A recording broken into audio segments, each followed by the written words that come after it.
Assalamualaikum warahmatullahi wabarakatuh. Saya Erwin Saputra, CGP Angkatan 9 dari DKI Jakarta Barat, khususnya SDN Tegalalus 19 Petang. Baik Bapak Ibu, pada kesempatan kali ini saya akan melakukan wawancara terkait dengan penugasan demonstrasi kontekstual pada modul 3.1 pengambilan keputusan. Pada saat ini saya bersama dengan Wakil Kepala Sekolah dari SDN Tegalalus 19 Petang, yaitu Ibu Haja Farhana SPD. Assalamualaikum Ibu. Waalaikumsalam. Gimana kabarnya Bu? Alhamdulillah baik. Baik ya. Mohon izin Bu, saya akan melakukan wawancara terkait pengalaman Ibu dalam mengambil keputusan, baik itu dilema etika ataupun rujukan moral. Apakah Ibu berkenan? Insya Allah Pak berkenan. Terima kasih Bu ya. Oke Bu. Jadi akan ada 8 pertanyaan yang akan saya ajukan kepada Ibu. Yang pertama, selama ini bagaimana Ibu dapat mengidentifikasi kasus-kasus yang merupakan dilema etika atau rujukan moral? Oh ya, terima kasih Pak ya. Begini Pak, di sekolah kami SDN 19 Petang ini Pak, ada yang namanya dilema etika. Itu ada di kelas 5 Pak. Ya, yang saya lihat gini Pak, dilema etikanya, anak ini usianya sudah dewasa gitu ya Pak ya, sudah lebih dari teman-teman yang lain. Tapi daya tangkapnya itu kurang Pak. Nah, kalau saya misalkan ya Pak ya, kalau saya kalau saya dia lulus tidak dapat negeri, itu saya khawatir dengan ekonomi yang ada ya Pak ya, yang sekarang ini anak-anak ini khawatir dia tidak bisa melanjutkan sekolah gitu Pak.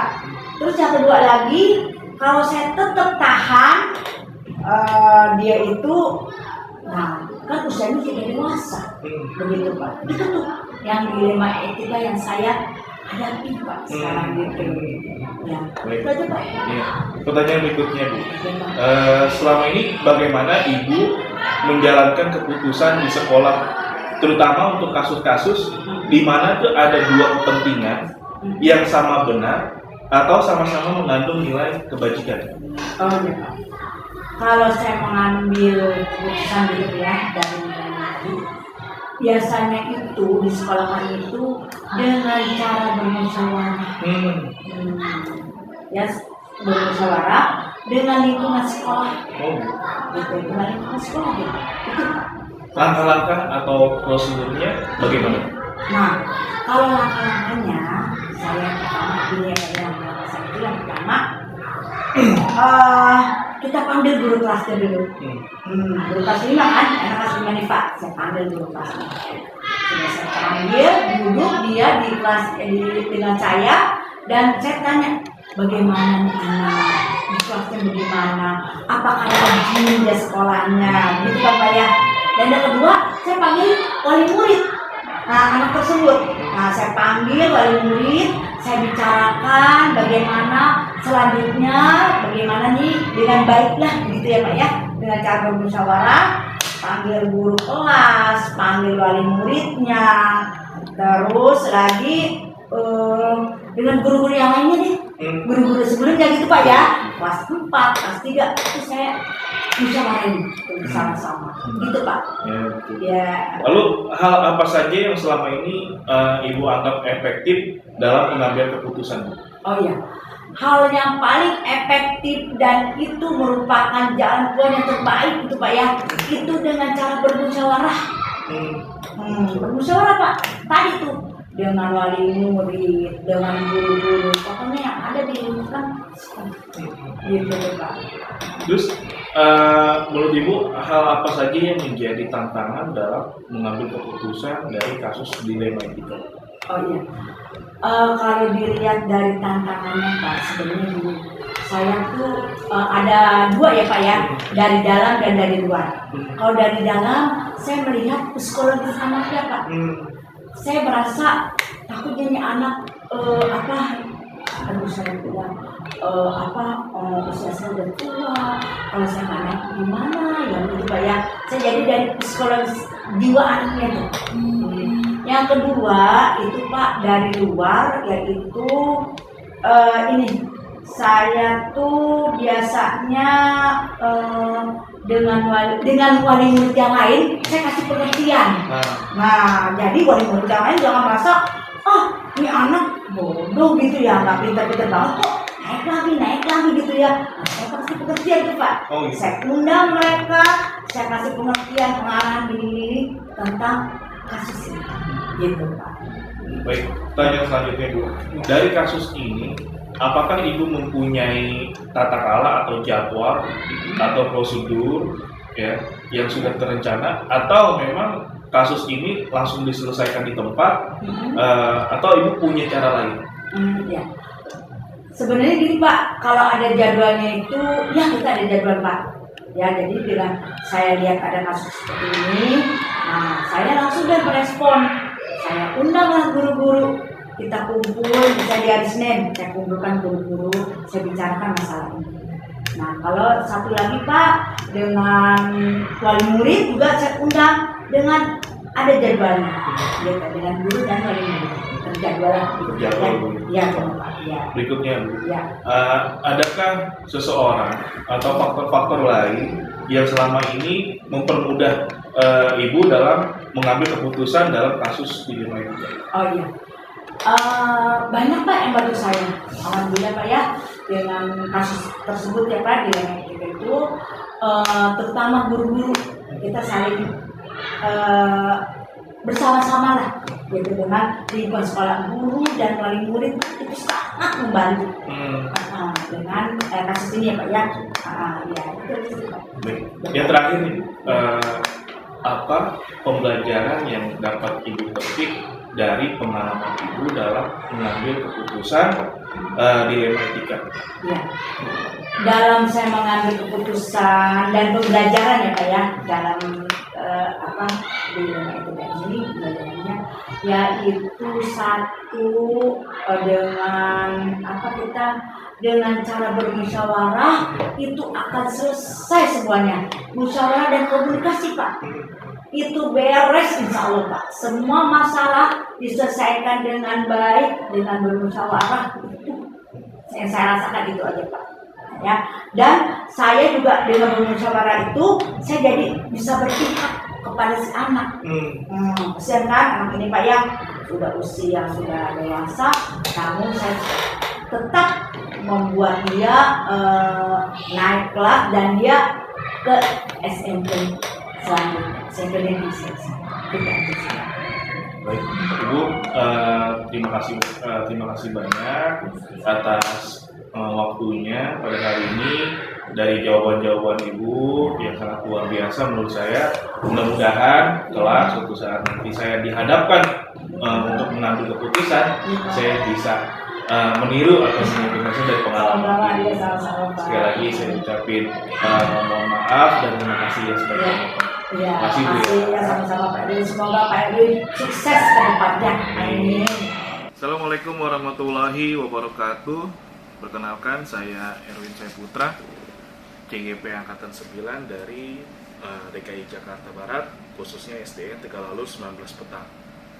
Baik Bapak Ibu, pada kesempatan kali ini saya bersama Kepala Sekolah SDN Semanan 05 akan melakukan wawancara terkait dengan tugas demonstrasi kontekstual pada modul 3.1, yaitu pengambilan keputusan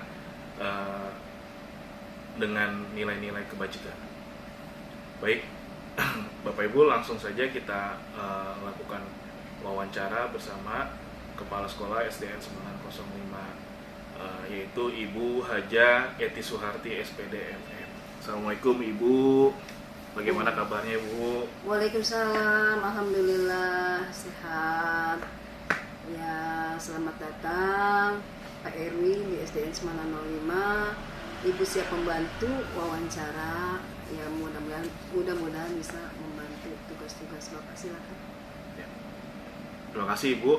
Baik Ibu, ada beberapa hal yang ingin saya tanyakan berkaitan dengan bagaimana Ibu mengambil keputusan di antara dilema etika ataupun bujuk moral.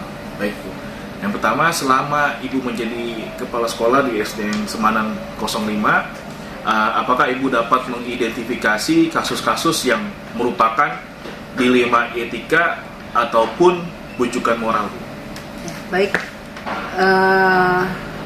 selama saya memimpin sekolah ini memang teridentifikasi ada kasus-kasus, diantaranya salah satunya adalah anak-anak ABK. Ya, jadi memang ada banyak anak-anak ABK di sekolah ini. Oke. Pertanyaan berikutnya, selama ini bagaimana Ibu menjalankan pengambilan keputusan di sekolah Ibu, terutama untuk kasus-kasus di mana ada dua kepentingan yang sama-sama benar atau sama-sama mengandung nilai kebajikan, Bu? Saya mengambil keputusan di mana bahwa anak-anak ABK ini harus mendapat perhatian, terutama dari guru kelasnya, dari sekolah ya. Memang ini luar biasa anak ABK ini. Itu aja, jadi perlu perhatian khusus. Lalu langkah-langkah yang sudah Ibu lakukan atau prosedur yang Ibu sudah lakukan itu seperti apa, Bu? Nah, langkah yang pertama adalah kita mendapat data dari guru kan. Setelah mendapat data dari guru dari kelas 1 sampai kelas 6, kebetulan ini kan 20 rombel ya. Nah, setelah mendapatkan data dari guru kelasnya masing-masing, kita adakan rapat, kemudian kita panggil nih anak-anak, orang tua dari anak-anak yang BK ini, kita musyawarahkan secara kekeluargaan. Jadi itu Bu ya langkah-langkahnya. Lalu hal apa saja yang selama ini Ibu anggap efektif dalam pengambilan keputusan pada kasus-kasus dilema etika? Itu tadi, kita mengadakan rapat dewan guru, kita musyawarah. Setelah kesepakatan bersama, data sudah ada, kita panggil orang tuanya, kita berikan pemahaman bahwa anak ABK pun sama kedudukannya, sama dengan anak-anak normal. Cuman dia memang anak-anak ABK ini perlu perlu perhatian yang khusus. Apalagi kita di sekolah umum ini ya tidak ada guru khusus untuk yang menangani masalah-masalah anak ABK ya. Makanya kita bekerja sama antara guru, kepala sekolah dan orang tua murid. Itulah yang paling efektif, kita adakan musyawarah bersama. Baik Bu, lalu hal apa saja yang selama ini merupakan tantangan dalam pengambilan keputusan pada kasus dilema itu? Yang menjadi tantangannya adalah orang tua yang kurang paham tentang anak-anak ABK. Mereka malu, mereka tidak mau mengakui bahwa anaknya itu ABK. Padahal memang ABK itu banyak jenisnya ya. ABK yang pertama nih misalnya keterlambatan dalam menerima pelajaran. Kedua, anak ABK yang penglihatannya juga kurang, itu termasuk anak ABK. Kemudian pendengaran kurang. Makanya kita cari di mana ini. Caranya adalah dengan kita kasih saran bahwa anak ini perlu penanganan dari dokter-dokter spesialis atau anak-anak ABK. Nah, di situ kan nanti dokter akan memberikan ini kekurangan anak tersebut. Misalnya kalau mata kan kita ke dokter mata, atau ke misalnya kuping, telinga, atau memang daya tangkap dia kurang ya, jadi dari dokter itulah nanti kita tahu bahwa anak itu memang anak ABK. Jadi gitu.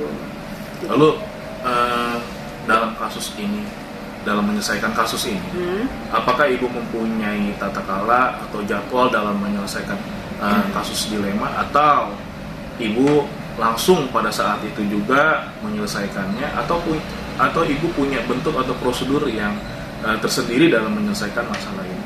Ya, prosedur atau tata krama itu memang wajib dibuat, karena kan memang banyak, ya. Jadi kita buat jadwal nih.